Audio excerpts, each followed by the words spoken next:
Assalamualaikum warahmatullahi wabarakatuh.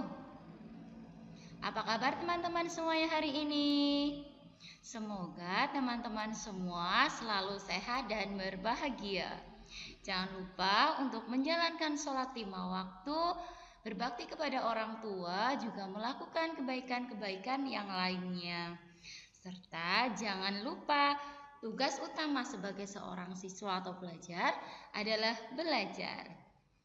Nah, pada semester 2 kali ini teman-teman berjumpa lagi dengan Usyuli, masih sama yaitu dalam pembelajaran SKI Sejarah Kebudayaan Islam. Kalau sebelumnya kita sudah belajar tentang bagaimana Rasulullah perjalanannya dalam menjalankan dakwah Islam, sekarang kita akan lanjutkan ke bab yang selanjutnya, yaitu bab tentang akhir hayat Nabi Muhammad Sallallahu Alaihi Wasallam. Pada bab ini kita akan mempelajari 3 materi, yaitu yang pertama tentang kembalinya Rasulullah ke kota Madinah, yang kedua wafatnya Nabi Muhammad SAW, dan yang ketiga sikap para sahabat atas wafatnya Nabi Muhammad SAW. Pada kesempatan kali ini kita akan membahas 2 materi terlebih dahulu, yaitu yang pertama tentang kembali ke Madinah. Sesudah menunaikan ibadah haji wada itu haji yang terakhir kali dilaksanakan oleh Rasulullah, Nabi Muhammad SAW kembali ke kota Madinah. Kemudian kembalinya beliau ke Madinah, beliau mengatur kehidupan kabilah-kabilah yang tinggal di Madinah. Salah satu upaya yang dilakukan oleh Nabi Muhammad saat itu setelah kembali ke Madinah adalah Nabi Muhammad mengirimkan para dai dan muballigh ke berbagai daerah taklukannya untuk mengajarkan agama Islam. Selain itu, beliau juga mengatur peradilan Islam serta mengatur cara-cara memungut zakat. Setelah itu, untuk menjalankan tujuannya itu, yaitu mengutus para dai dan muballigh ke berbagai tempat, salah satu petugas yang dikirimnya yaitu Mu'adz bin Jabal. Nah, pada saat pengiriman Mu'adz bin Jabal inilah pada saat itu muncullah sebuah perintah yang terkenal dari Nabi Muhammad, yaitu perintah kepada Mu'adz bin Jabal untuk menggunakan pertimbangan akalnya dalam memutuskan persoalan.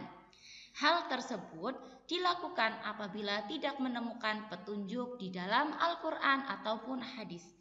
Jadi apabila ketika Mu'adz bin Jabal berada di suatu tempat yang diutusnya itu menemukan suatu masalah, namun masalah itu tidak ditemukan penyelesaiannya di dalam Al-Quran ataupun dalam hadis, maka Mu'adz bin Jabal boleh menggunakan pertimbangan akalnya untuk memutuskan persoalan tersebut.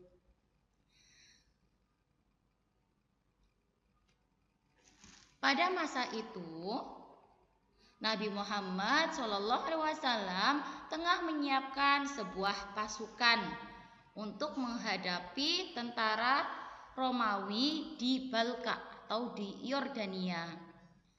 Pasukan itu dipimpin oleh Usamah bin Zaid bin Harithah. Pada saat itu Usamah bin Zaid bin Harithah baru berumur 18 tahun, tapi sudah menjadi seorang pemimpin pasukan. Luar biasa sekali ya teman-teman, umur 18 tahun sudah menjadi pemimpin pasukan untuk melawan tentara Romawi di Yordania. Akan tetapi pasukan dari Usamah bin Zaid ini tidak jadi berangkat karena pada saat itu Nabi Muhammad SAW jatuh sakit. Nah, karena itulah pasukannya tidak jadi diberangkatkan. Pada saat itu pula Allah Subhanahu wa taala menurunkan wahyu yang terakhir kepada Nabi Muhammad SAW. Wahyu tersebut adalah surat Al-Maidah ayat 3. Teman-teman bisa mencari ya. Dicari di dalam Al-Quran surat Al-Maidah ayat 3. Isinya yaitu yang tentang penyerahan agama. Agamaku untukku dan agamamu untukmu. Dan turunnya ayat ini membuat sebagian kaum muslimin bergembira.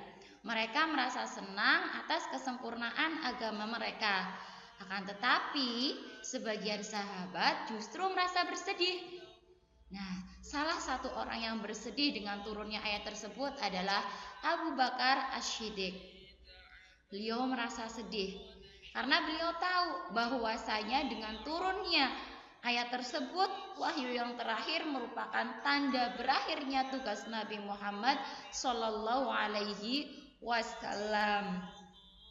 Dan hal itu pula menandakan bahwa tidak lama lagi Nabi Muhammad akan meninggalkan kaum muslimin semuanya. Karena hal itulah sahabat merasa bersedih. Kemudian 2 bulan setelah Haji Wada, Nabi Muhammad jatuh sakit. Beliau sakit kurang lebih selama 14 hari. Selama sakit, Rasulullah tetap menjalankan amalan-amalan ibadah seperti biasanya. Hanya 3 hari sebelum beliau wafat, beliau sudah tidak bisa melaksanakan sholat berjamaah. Jadi selama 3 hari beliau tidak bisa menjadi imam dalam sholat berjamaah. Nah, karena keadaannya itulah, karena sedang sakit, akhirnya Rasulullah menunjuk Abu Bakar As-Siddiq untuk menggantikannya sebagai imam sholat. Jadi Nabi Muhammad mempercayakan Abu Bakar As-Siddiq untuk menjadi imam sholat menggantikan beliau. Setelah sakit, kemudian beliau meninggal dunia pada tanggal 12 Rabiul Awal tahun 11 Hijriah, harinya hari Senin, atau pada tanggal 8 Juni 632 Masehi. Jadi Nabi Muhammad hidup selama 63 tahun. Kemudian wafat di usia 63 tahun pada tanggal 12 Rabiul Awal tahun 11 Hijriah. Dari masa muda, masa remaja sampai akhirnya beliau diangkat menjadi seorang rasul, yaitu pada umur 40 tahun. Jadi beliau menjadi seorang rasul itu kurang lebih selama 23 tahun. Sebelum beliau meninggal dunia, sebelum beliau wafat, beliau mewariskan 2 warisan yang sangat mulia bagi umatnya, yaitu Al-Quran dan As-Sunnah. Jadi Nabi Muhammad itu kepada keluarganya, kepada umatnya tidak meninggalkan harta benda ataupun kemewahan, tapi beliau hanya mewariskan Al-Quran dan As-Sunnah. Bagaimana yang bisa dijadikan sebagai pedoman hidup. Nah, kita sebagai umat Islam sudah semestinya kita menjalani kehidupan ini harus sesuai dengan Al-Quran dan As-Sunnah. Pada saat beliau meninggal dunia, beliau ditunggui oleh putrinya yaitu Fatimah Az-Zahra. Dan beberapa hari sebelum beliau wafat juga beliau banyak menyumbangkan apa yang dimilikinya untuk orang-orang yang membutuhkan. Jadi seperti itu ya teman-teman. Ketika Nabi Muhammad wafat, Nabi Muhammad tidak meninggalkan harta benda ataupun semacamnya, tapi hanya meninggalkan Al-Quran dan As-Sunnah. Dan ini yang terpenting yang harus kita jaga sampai sekarang. Jangan sampai kehidupan kita jauh dari Al-Quran dan juga As-Sunnah. Maka dari itu teman-teman semuanya kelas 5 khususnya yang masih belajar membaca Al-Quran, ayo semangat membaca, semangat belajar. Setelah bisa membaca Al-Quran, nanti teman-teman bisa belajar memahami dari isi Al-Quran.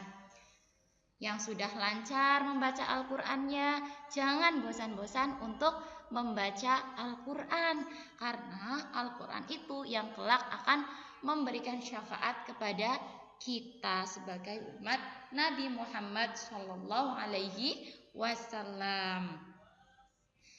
Selama 23 tahun diangkat menjadi Rasul, Nabi Muhammad berjuang tak kenal lelah untuk menegakkan agama Allah. Beliau berhasil membawa misinya menyiarkan Islam ke seluruh penjuru Jazirah Arab dan bahkan ke seluruh penjuru dunia. Bangsa Arab nih yang dulu berpecah belah dan bermusuhan, kini hidup rukun, bersatu di bawah satu pimpinan dan bernaung di bawah panji Islam.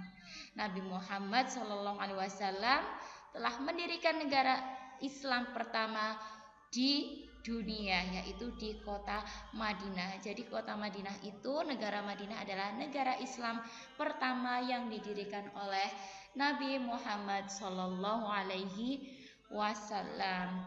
Begitulah akhir hayat dari kehidupan Rasulullah Shallallahu Alaihi Wasallam. Setelah itu nanti dakwah Islam akan dilanjutkan oleh para sahabat atau yang disebut dengan Khulafaur Rasyidin. Gitu ya teman-teman mengenai penjelasan tentang akhir hayat Nabi Muhammad SAW. Kurang lebihnya itu saja yang Suli sampaikan. Semoga bermanfaat. Jangan lupa tetap jaga kesehatan, tetap di rumah saja, dan jangan lupa beribadah dan selalu mengingat Allah. Ilaliko, sampai jumpa lagi. Wassalamualaikum warahmatullahi wabarakatuh.